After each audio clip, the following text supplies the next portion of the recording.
I just got out of my endoscopy and I am kind of loopy from the medicine, but all is well, and I will update you once I am completely over this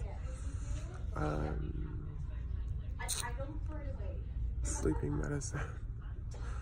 But everything looks good, so here we go. One step down. Aloha nui. So I am all well rested at this point. It's been a few days since my endoscopy, and I wanted to break down what exactly transpired. So if you're not familiar with what an endoscopy is, it's basically a test that they do. There are endoscopy centers all around the country, and they'll either do it one or two ways. The endoscopy is when they will give you anesthesia. If you want to opt out of anesthesia, you have the option to. Basically, they turn you on your side, your left-hand side, and they put this mouthpiece in you. And then they stick a very long camera down your throat. Basically, the endoscopy is them doing like an internal investigation of your digestion tract, your esophagus, check your stomach, and also the beginning part of your digestion tract. That's just one type of procedure that they do at the endoscopy centers. The other type of procedure that they do is called a colonoscopy. If you're not familiar with what that is in particular, that's basically when they will give you this medication. It's a powder form, and then you add water to it and you drink it. And it basically is like liquid diuretics, and it makes you fucking shit all kinds of water and everything that's in there, just to shit it all out, girl. And you suffer for quite a long time, and then they make you go to this place. Hopefully you don't shit yourself by the time you get there, and the same place, and they'll basically stick this rod up your ass to see what's going on inside there. Now, here's a funny fucking story. To get my clearance for my bariatric surgery, they told me that I had to get a colonoscopy. Now, the colonoscopy is the one where they go up my ass. So, I was like, I know I'm old, but I'm not that old, because normally when they do colonoscopies, it's because you're like 50 years old. It's not really normal that they do colonoscopies when you're younger, unless you're suffering from like strange irritable bowel syndrome, you have extreme hemorrhoids, you're shitting blood, like any kind of extreme, sorry, I know it can be graphic. I should have warned you guys. You know, any type of extreme like bowel movements or something, that's when they'll do a colonoscopy, because they want to check your colon and your shit tract. But yeah, so they told me I had to do that. They full on had the prescription ready for me to pick up. And then I called and was like, can you guys double check? Like, can you double, triple check? Because nobody asked me if I had any problems going to the bathroom, if I was irregular, if I was shedding blood. Like, nobody asked me any of those things. So I just find it odd that now I have to fucking do a colonoscopy, and it was never even the topic of conversation. Like, I have always been, since I was a child, super fucking regular. So if I eat something, I immediately have to go to the bathroom. As soon as one thing goes in, something comes out. And, you know, some people might be like, ew, bitch, I didn't need to know that. Well, this is my fucking vlog. This is my diary of my fucking journey, bitch. Take it or leave it. You don't like it, watch another fucking YouTube. But that's how I've always been. I've always been super regular and I can't control it. I'm very thankful. I'd rather have that problem than fucking people here. I hear my friends talk about, God, I haven't taken a shit in 3 days. And I look at them and I'm like, ew, that's gross. Your shit is decomposing in you. Like, bitch, fucking go douche or something. Go give yourself an enema. Like, figure it out, Girl Scout. You're gonna be shitting cookies, crumbs. Yeah. Anyways, I was really, really, really tired after my endoscopy because the anesthesia was still within my system. But I have to say, like, I was really against doing this. Like, it's so funny. Like, I was against doing the sleep apnea test. I was against doing this. Like, there's certain things that they make you do to get this surgery, and you're, like, psychologically, like, I don't want to fucking do that. Like, what the hell? Like, I'm healthy. Like, you know, like, I don't have any problems. I don't have diabetes. Well, for me, that is. So I was very, like, psychologically, like, not wanting to do these things. However, being that this is what I have to do to get this surgery, I will do it. Like, I just have to fucking do it. I am off. I have a few days off this upcoming week. So I will be recording my emotional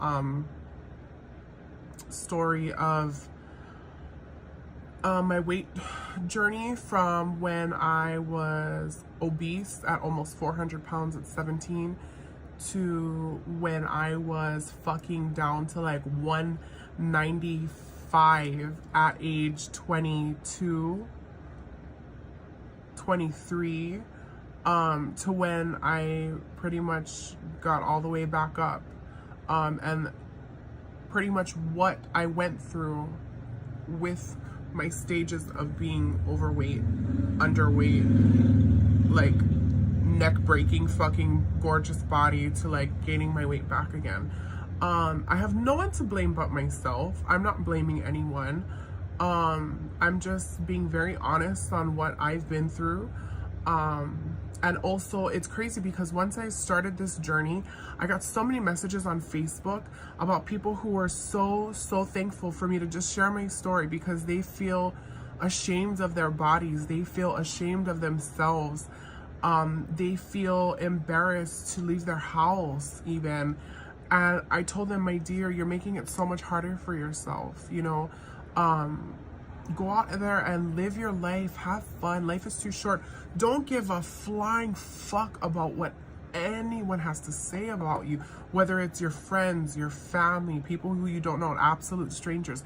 Seriously, the whole point of me doing this vlog is to be able to reach out to someone and help them. And if I can help them feel better about themselves, have the confidence to maybe take that step and join the program or ask some questions, don't be ashamed of it, guys. If this is gonna help me have a healthier life and a more painless life, because I have suffered back pain and hip pain from my weight gain, then what am I waiting for? You know, there's so many things that I want to talk about. It's just so hard because I don't mean to sound like this, but I am busy. But I promise you I will be investing more time to share so you guys can definitely hear more of my story. I really appreciate all the new subscribers who joined my new YouTube page named, you know, Say Calais.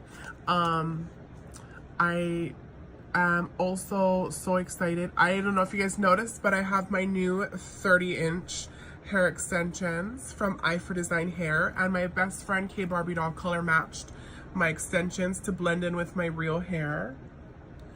Ew.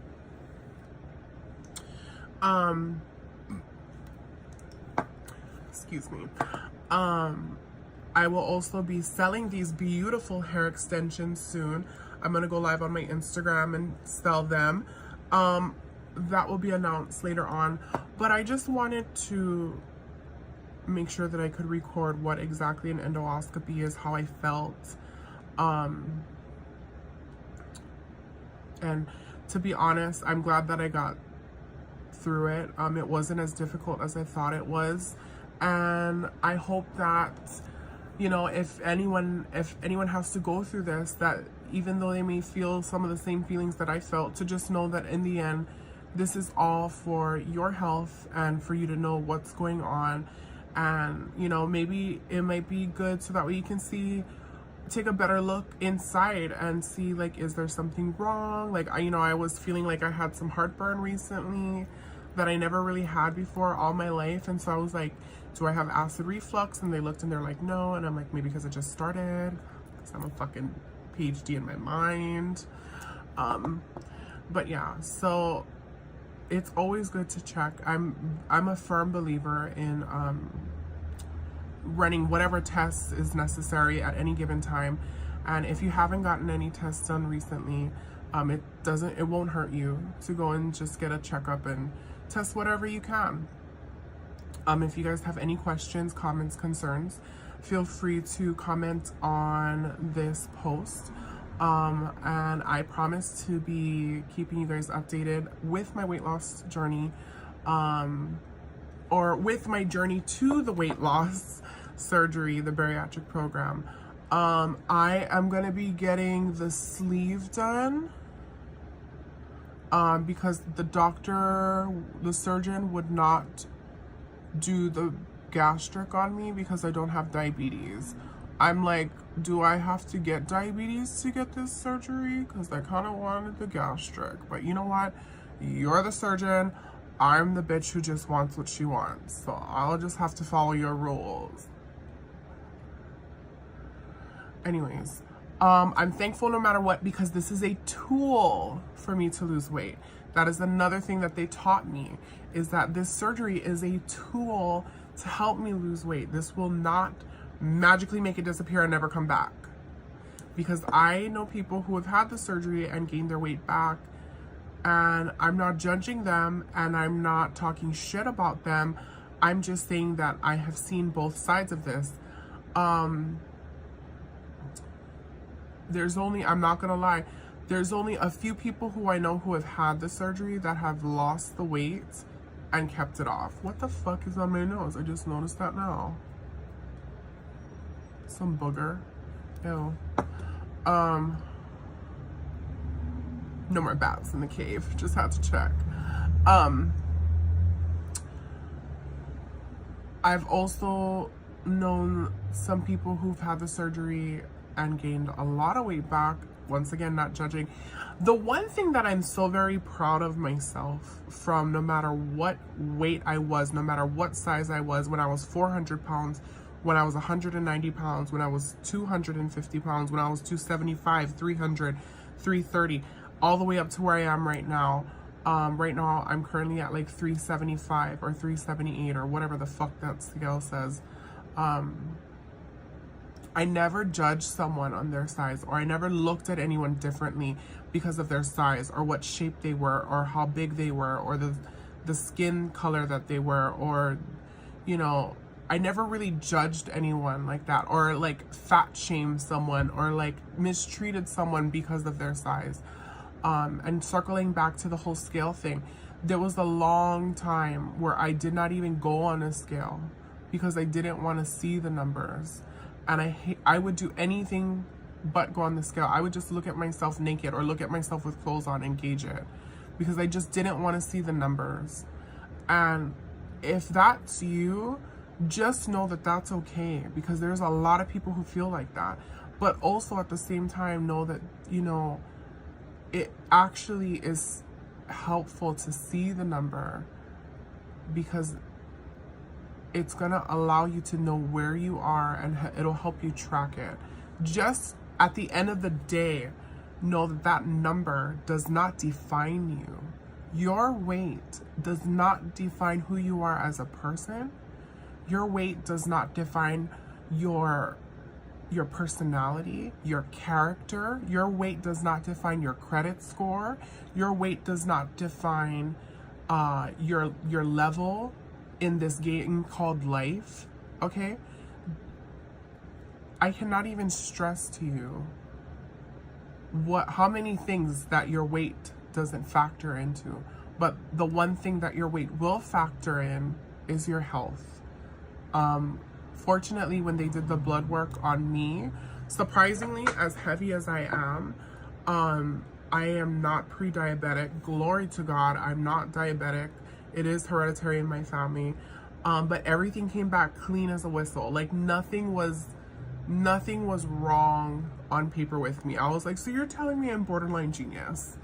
But yeah, like there was nothing that they could pinpoint, you know, like, oh, like, you know, like your numbers are like your sugar's through the roof, or, you know, like your insulin is low, or like whatever. Like, thank God I'm not complaining. I'm just saying, like, so, you know, but I know that it will not last this way forever, is what I'm trying to say. So it's very important that I take things more seriously. Being that I have lost weight in the past, I know how beneficial this is to my, not only my health, but any pain that I'm going through. So this is something that it took a long time of me to think about, and I had to accept it, and I'm rolling with it. And I'm also being very transparent about this. I've heard from the people who work in the bariatric program, the doctors, physicians, dietitians, how disappointed they are that people are getting this surgery and lying about it to people, claiming that they are this CrossFit expert or this swear by fucking keto person. Like, I'm hearing this from fucking doctors and dietitians and nutritionists. Like, they're like, you know, a lot of the board members who are approving this surgery are seeing these people on the other side lying to people. And it's not like they're gonna turn around and clock their tea, bitch, and spill their grease like, ooh, Wendy Williams, Hot Topic. They're not fucking trying to do that. But, and it's up, I understand that it's the patient's discretion to share that information. However, you are setting such false expectations for these people who are being manipulated.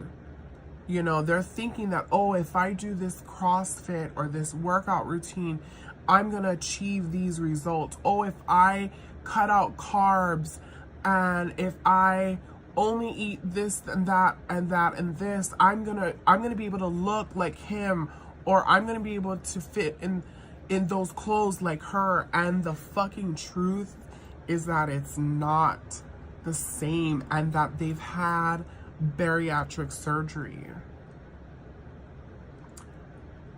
I thought long and hard on this, and I knew that being that I am affiliated with 808 Viral, being that I am Hawaii's first trans social media influencer, that, to be honest with everyone and be completely open with my journey, this would be the only way that I could see fit, was to share my story and be completely transparent.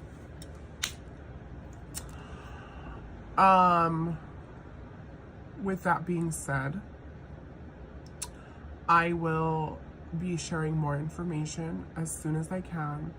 I actually do genuinely love doing these recordings.